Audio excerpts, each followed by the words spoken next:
The hardest thing for humans to process about death is the fact that we don't know what to do with our grief.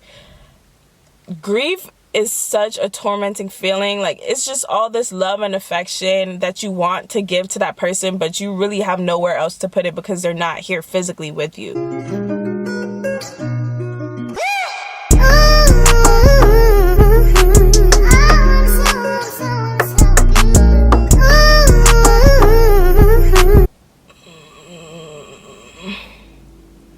I'm just gonna act like I don't have a big camera sitting in front of me because everybody wants to be outside at night now when nobody used to come outside to walk, to do none of that. So I'm very confused. Like, I hate recording in public. Like, it literally makes me gag. Anyways, okay, she's gone. So what's up? Hey, hi, hello, welcome back to my channel. My name's Gabby, and today we're just going to talk about things that have been on my mind. I apologize in advance if I have something stuck in my teeth because the way that I just obliterated this burger should be criminal. I was so hungry. But anyways, yeah, so we're just going to talk about some things that have been on my life. Mainly, especially since I've had more time to think, because literally all you can do in quarantine is think, especially since school has finished. I just wrapped up my sophomore year at Princeton. There have just been so many different things on my mind, so I'm about to let you guys know what I've been thinking about, even though nobody asked. Like, nobody. I'm here to tell you anyway.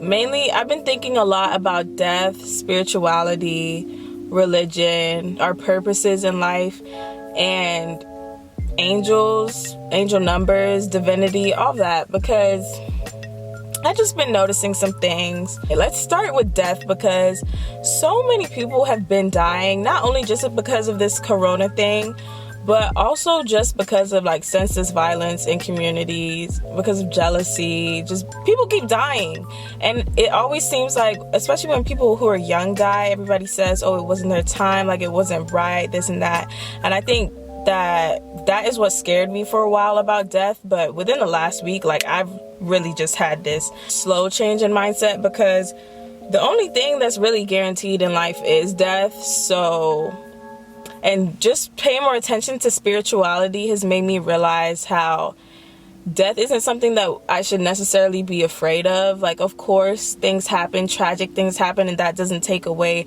from the fact that beautiful lives are lost and definitely cut short in a sense. But I feel like everything happens for a reason. And hopefully all of this is going to make sense by the end of the video.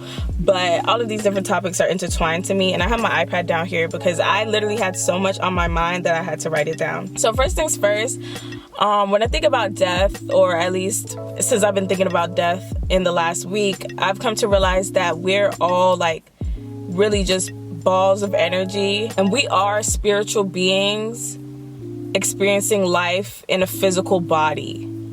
So that's why it kind of leads me into like believing in reincarnation as well, because I feel like there are just too many uncanny similarities between some people that you meet who may remind you of somebody else who died, for reincarnation not to exist. But then that leads to the contention that I have with religion, because I am a Christian, but in Christianity, like, there is no reincarnation.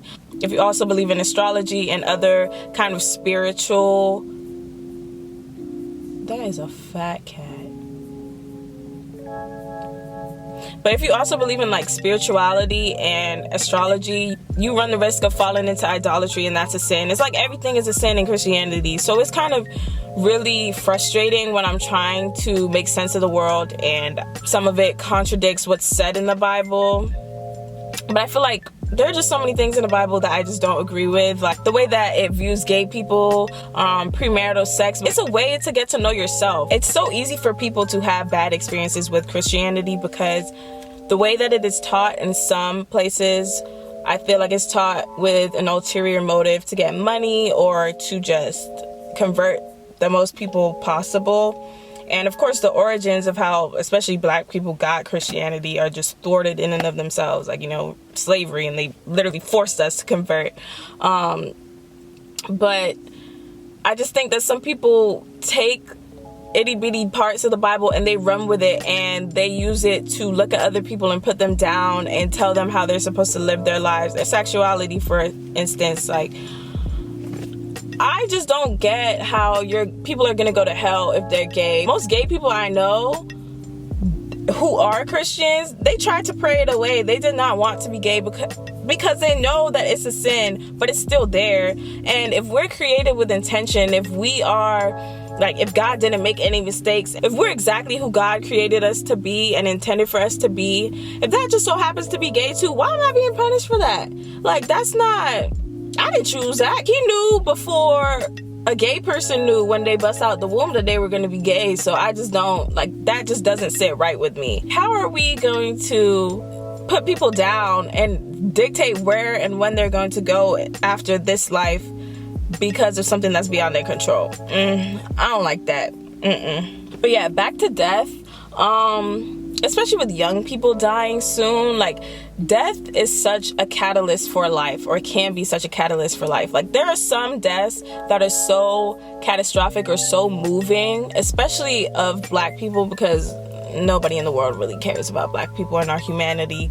But there's some people, I don't want to say who needed to die, but their deaths were so necessary for change or for movements to be created. Like, for instance, Trayvon Martin. I feel like every Black person remembers exactly where they were when Trayvon Martin died, or when they found out that Trayvon Martin died. There are certain people's deaths who, like, literally shake the world and make it come to a standstill. I remember exactly where I was when Kobe died. I remember exactly where I was when Michael Jackson died. I remember exactly where I was when Trayvon Martin died.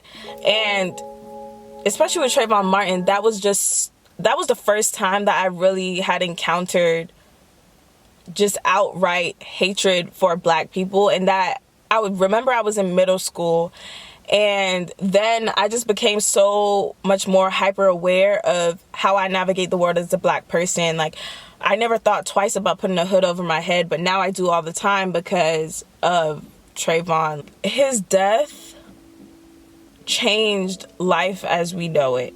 And I think that, sadly, that's some people's purpose. And it sucks because the hardest thing for humans to process about death is the fact that we don't know what to do with our grief. Grief is such a tormenting feeling. Like, it's just all this love and affection that you want to give to that person, but you really have nowhere else to put it because they're not here physically with you. But just because they're not physically here doesn't mean they're not still here, because energy never dies. It just simply changes form. So, and we're always talking about, oh, this energy that somebody radiates, this and that. So why would it be that when somebody's physical body dies, so does everything with them? Because there are just so many weird things that go on in Earth. Like, maybe you're looking at a plant, or even in your dreams, the person comes back to you in your dreams, and then you see all these signs in the world that remind you of them that are too coincidental to just be coincidences. Like, I don't know, I can't really explain it because I haven't had those experiences, but I do know from knowing so many people who have had people really close to them die, that no, like, that has to be signs from the person that died for you. And even though they're not here physically, they still are here spiritually. They still are here in terms of their energy. So I've definitely shifted the way that I look at death, because some people have to go. Some people have to leave physically for other people to reach their purpose in life. Like, I feel like we all exist with a purpose in life, undoubtedly. And for some people, their purpose is to just pass prematurely because it's going to incite something in the world or incite something in other people. Like, a lot of my friends have had friends pass who are, like, really young, who have had siblings or parents die, and that death changes them. That death, like, ignites a burning fire in them to do better, to be better, to achieve something and unlock new heights and new possibilities for them that would not have happened if that person hadn't left them. And it's really sad that you have to learn how to deal with living without somebody, but our experiences definitely make us who we are. We have the privilege of experiencing people, and some people we just don't get to experience for as long as we want to. But their deaths, while it is filled with grief and a lot of sad emotion because we can't, like, talk to them, we can't touch them, they still are here with us. and their death could very much change something within ourselves and transform us in a way that brings us closer to our purpose in life. Next topic is about online learning. It sucks. I'm spending so much time on the computer all day. Like, I'm literally sitting in front of my computer all day. If I'm taking a break, I'm watching Netflix on my computer. If I'm in school, I'm on Zoom. If I'm doing something for my clubs, I'm researching on my computer. If I want to relax with my friends, everything just revolves around being online. And all that radiation, all of the eye straining, that's not good. This generation is definitely going to have some problems when we're like 50, 60 years old, because we spend so much time on our screens, whether it's our phones, and then now because everybody's doing online learning all day, we're really going to have some problems. But online learning is not comparable in any way, shape, or form, and I don't know what the future is going to hold, but I can definitely see why people are going to take gap years or take time off of school, period. Because why am I paying money to sit in my house or sit in an Airbnb or sit wherever I am and just be so disengaged? The online experience is not comparable to in-person experiences. It's not comparable to being with your friends on campus, to being with your professors, going to office hours in person, to being in an actual college or university. You can't just move it online and expect everybody to be okay with that. But then again, I do understand, literally what else is there to do because we have to socially distance. But just thinking about the fact that if schools do continue to learn online, I'm not going to be... You're not about to hit me with these same $1,000 bills as if this is a comparable learning experience. It is not. Let's stop kidding ourselves. But everybody keeps talking about, when things go back to normal, when things go back this and that. Things should not go back to normal. This whole pandemic has shown how normal is not humane. Normal is not humane. The way that some people are being deprived, testing kits, but then celebrities could get them. The way that poorer communities and Black and brown communities are being ignored. I mean, they're being ignored regardless of this corona situation, but this pandemic has really brought it to the forefront how the government really doesn't care about certain groups of people. So going back to normal, sweeping all of this under the rugs is not okay. It's not acceptable. And this pandemic, while it's tragic and so many people's lives have been lost and so many people's lives have been changed a lot for the worse, in terms of having to go back to environments where they're not safe. College students, sometimes they're going back to homes with abusive parents, or they're going back to poverty, or they're going back to places of trauma and not love and support where they can actually be present in their classes. There should be dramatic changes after this to make sure that we're actually catering to people, that we actually care for people. But this society doesn't. We only really care about money. And let's talk about Amazon. I can't really remember when Amazon came on the scene, but especially since they got Prime, everything is on Amazon. I've even started buying snacks on Amazon. I bought my hair materials. I bought a wig on Amazon. I bought nail stuff on Amazon. I've bought books on Amazon. You can literally buy everything there. It's like a hub. And capitalism just allows people who have access to platforms like this to just take over. And it's scary because I need it. No matter how much I want to sit here and boycott, if I can't go to the store because, say, somebody in my house is immunocompromised, I'm going to order from Amazon. I'm going to order from somewhere. And it's you want to detach yourself from systems that are underpaying workers, or that are exploiting or outsourcing labor and having people live and work in unjust conditions. But because of the way that money is gate held, you have to do what is best for you. And sometimes that is contributing to these systems that are hurting people. So it just sucks. It just sucks to realize that, dang, this man's about to be a trillionaire. I can't even fathom billionaire is a lot. Trillionaire?